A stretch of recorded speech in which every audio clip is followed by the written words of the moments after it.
Hello and welcome to this Wednesday edition of the World Report with me, Arjun, Samar, Mahendran. Let's take a look what's making headlines around the world.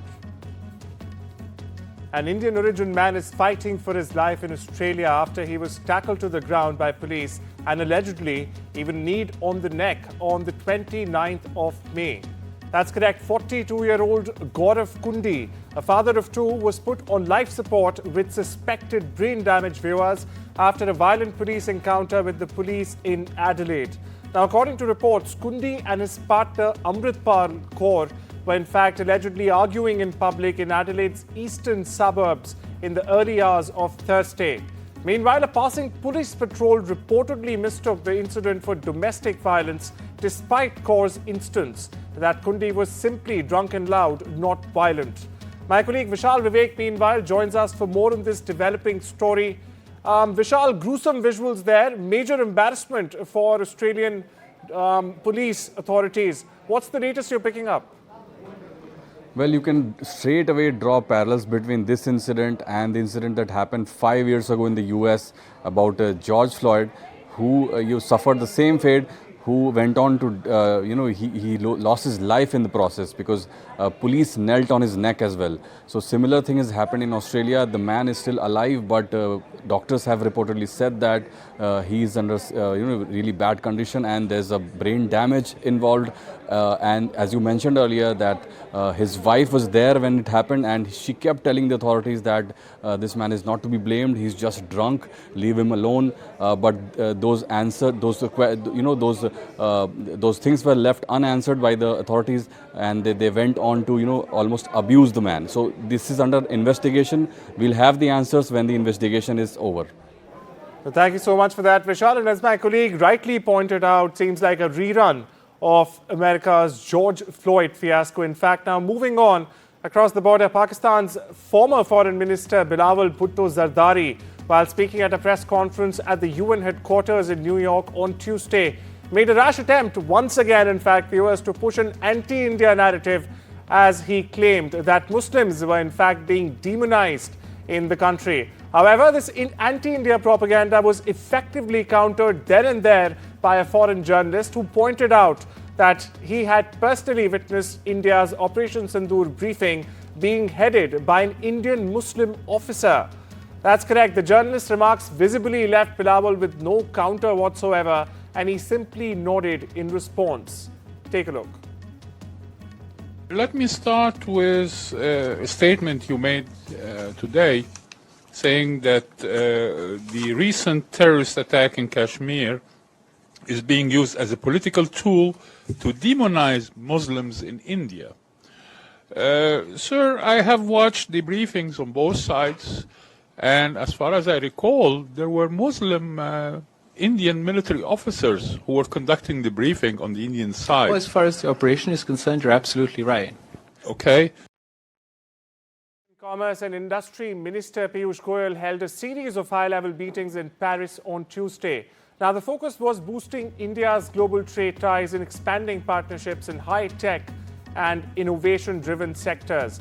Meanwhile, the World Trade Organization chief Ngozi Konjo-Iweala pressed for India to support the China-led proposal on investment facilitation for development as she met Commerce Minister Pushp Goyle on the sidelines of the OECD Ministerial Council meeting in Paris.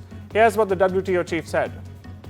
He spoke about all these issues about reform, about the issues that India is interested in, like agriculture, and how for MC14, we need India as a leader. India is a leading country, and India is doing well. So India needs to open the way for other developing countries. For example, on investment facilitation for development, we want India to support, because so many developing countries, 90 out of the 126 who are members, would like to move with this. Alarm over China's stronghold on critical minerals is only growing as global automakers have now joined their Indian and American counterparts to in fact complain that restrictions by China on exports of rare earth alloys, mixtures and even magnets could cause production delays and outages without a quick solution. German automakers became the latest to warn that China's export restrictions threatened to shut down production. Not only this, they might also rattle local economies following a similar complaint from an Indian EV maker only last week. Two Chinese nationals have been accused of smuggling a dangerous biological pathogen to the United States for research. As per Reuters, the pathogen held possibilities, in fact, viewers, of being used as an agricultural terrorism weapon. Now, this pathogen has been identified as the Fusarium gramineum. The U.S. Department of Justice said that it was classified in scientific literature as a potential agro-terrorism weapon. What's more, well, the fungus can cause head blight in crops and is also responsible for large-scale economic losses amounting to billions each year. Now, this bacteria's toxins also cause vomiting, liver damage, and reproductive defects in humans as well as livestock. Over in Washington, President Donald Trump wants his big, beautiful bill of tax breaks and spending cuts on his desk to be signed into law by the 4th of July. That's correct. He is pushing the slow-rolling Senate to make it happen sooner rather than later. To that end, viewers, in fact, Trump will meet with Senate Majority Leader John Thune at the White House early this week and has been, in fact, dialing senators for one-on-one chat. But it's still a long road ahead for the 1,000-page plus package. This as it's a potentially uphill 3-week sprint for senators preparing to put their own imprint on the massive Republican package that, in fact, cleared the House late last month by a single vote. And as Trump pushes on with his big bill blitz, Elon Musk has hammered the sprawling tax cuts and spending mega bill that Trump is trying to muscle through Congress as a disgusting abomination. That's correct. His comments come just days after Trump, in fact, gave him a celebratory Oval Office farewell that marked the end of his work for the administration where he spearheaded the Department of Government Efficiency, or DOGE. The White House, meanwhile, defended Trump's huge tax cuts and spending after Musk's criticism. Once Trump's go-to guru for cutting government bloat is now in open rebellion, and his reasons go far beyond just bad policy. They're personal, political, and petty, as some would argue. Elon Musk has called out Trump's new tax bill for fueling a crushingly unsustainable debt and accusing Congress of pork barrel spending at American taxpayers' expense. But here's where it gets interesting. Reports state that Musk's anger wasn't just about the numbers and economics. It was personal. Musk had reportedly lobbied hard behind the scenes, wanting tax credits for electric vehicles, a bigger role for Starlink in US aviation, and even trying to keep his job inside the White House. But the final straw? Trump abruptly withdrew the nomination of Musk's ally, Jared Isaacman, for NASA chief without warning, and reports quoting insiders say Musk saw this as a deliberate snub by Trump's inner circle. And then came the tweet storm. Well, Republicans right now are a little rattled. Trump's inner circle, meanwhile, blindsided. And the big question now is Musk just venting, or is this a power play that could splinter conservative politics? And as Indian viewers, we should be watching too, because when two of the world's most powerful figures fight over policy, space, and power, it affects everything from Tesla's supply chains in Asia to global tech and geopolitical influence. Staying with the United States, where Donald Trump's Justice Department is examining pardons issued by former President Joe Biden in the final days of his presidency. Now, the move comes amid an investigation by the House Oversight Committee into the former president's alleged mental decline and also the use of auto pen. The White House has confirmed this on the 3rd of June. Justice Department's pardon attorney reportedly told staff on the 2nd of June that he had been directed to, in fact, investigate clemency and pardons, both of them granted by Biden to family members and the death row inmates. Now, this investigation will reportedly focus on whether Biden was even competent and others were taking advantage of him through the use of auto pen or other technological means. The Trump administration has rescinded guidance telling health providers who perform abortions in emergency cases that they're protected under federal law, even if bans exist in their states. Now, this directive was issued by the Biden administration to give legal assurances to physicians and other providers facing questions about what qualifies as an emergency under a state ban. But since then, viewers, courts have grappled with how state restrictions and federal directives on emergency health care mesh. The Supreme Court, in fact, last year dismissed a case surrounding Idaho's ban without ruling on the merits of the case. Meanwhile, dozens of protesters converged in the heart of the Latino community in Minneapolis on Tuesday.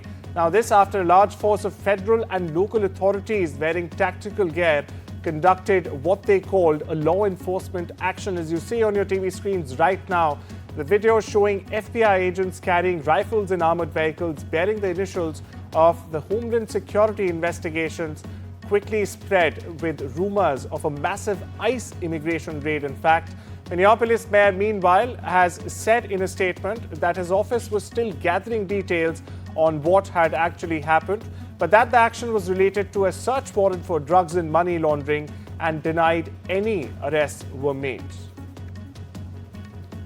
Across the border, a tragic mass shooting incident unfolded in Canada's Toronto, leaving one man dead and 5 others injured with non-life-threatening gunshot wounds.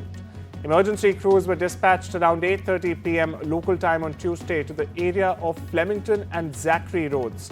Viewers, it's near the Rennie Avenue and Allen Road following multiple reports of gunfire. The shooting occurred in a densely populated residential area. It's not far from the Yorkdale Shopping Centre in North York. Meanwhile, Toronto police have confirmed the fatality and injuries in a post on social media platform X. Over in West Asia, the spokesman for the Israeli army said on Tuesday, in fact, that Israel forces fired warning shots near suspects who approached them near an aid distribution point in Gaza.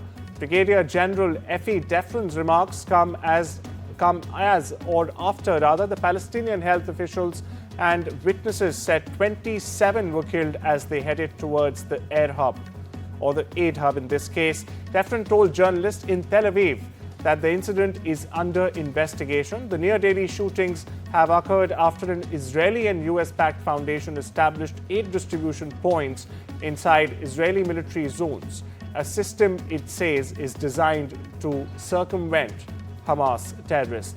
Listen in. השבוע נטען כי צה"ל ירה לעבר אזרחים במרחב חלוקת הסיוע. זהו דיווח שקרי לחלוטין ומהדהד תעמולה של ארגון הטרור חמאס. הרמטכ"ל תחקר את האירוע בעצמו עם המפקדים בשטח בכדי להגיע לאמת. On to the other war now. Syrian and Ukrainian officials arrived in Washington on Tuesday to in fact secure deeper US backing as peace talks with Russia falter in Istanbul. It's not the first time, the second round of talks, in fact.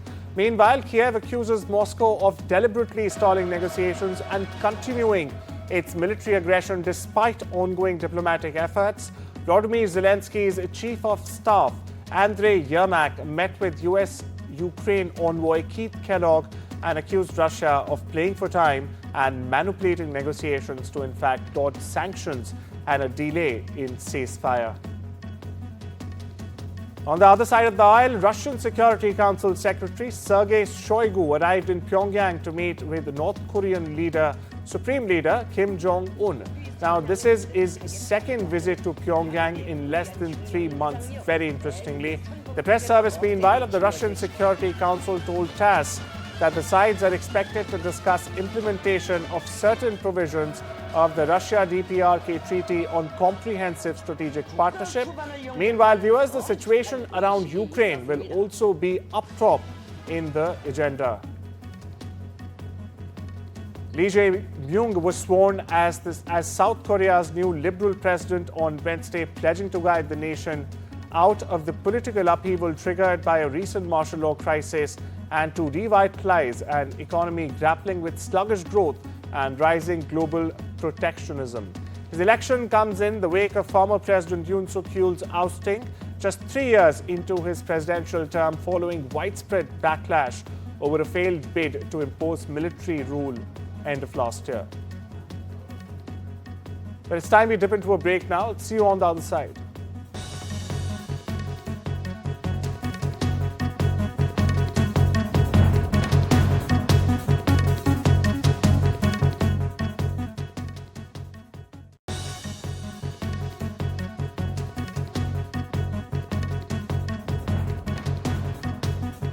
Welcome back. You're watching The World Report on NDTV. Now it's time for news from the world of business. And Tesla, with that, now has a sixth address in India.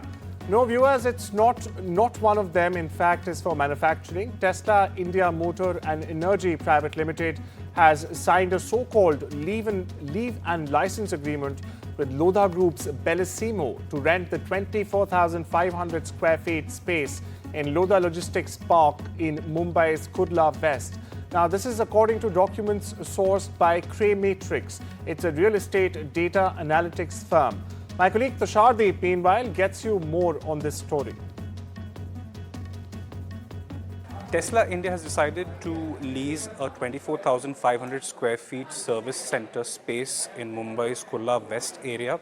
This particular service center will be very close to its showroom, which is coming up in Bandra Kurla complex. This particular bit of news comes a day after the Ministry of Heavy Industries informed that Tesla India has no plans to manufacture here locally. A few key points of this particular rent agreement that has been signed.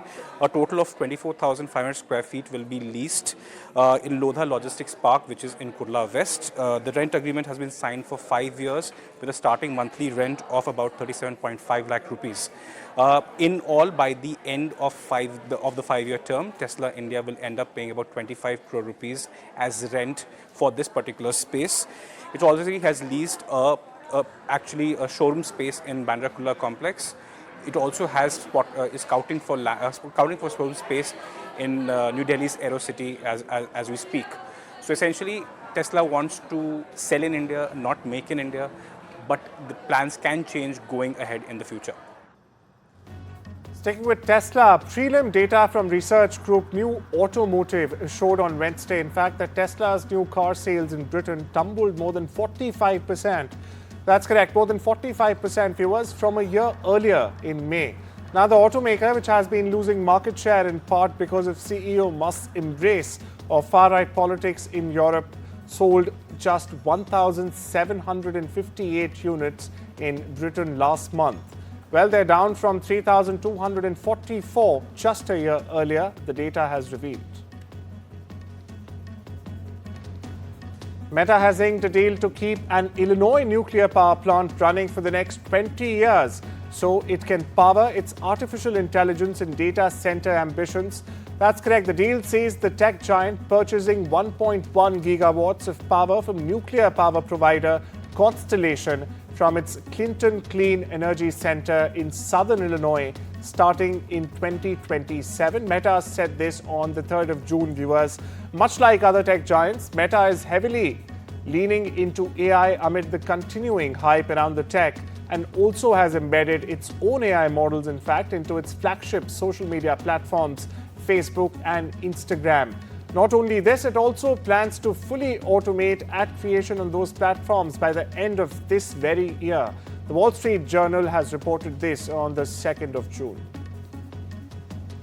In the sports buzz, Ariana Sabalenka and Iga Swiatek will take their era-defining rivalry to the latter stages of the French Open for the first time as they reach the semi-finals. Now, Sabalenka, the world number one currently, edged past Zheng Qinwen, the 8th seed 7-6, 6-3 to end the Olympic gold medalist 10-match winning streak at Roland Garros. Sabalenka has reached the last 4 in 9 of her past 10 Grand Slam tournaments, her only earlier loss coming in the quarterfinals in Paris last year when she was suffering from food poisoning. A federal judge sentenced disbarred celebrity lawyer Tom Gerardi to 7 years and 3 months in prison for embezzling tens of millions of dollars from its client. These include several with severe physical injuries and families of people killed in accidents as well. Meanwhile, the judge also ordered the 86-year-old Gerardi to pay a $35,000 fine and $2.3 million in restitution to former clients. A jury in August found him guilty of 4 counts of wire fraud. He could have been sentenced to up to 80 years.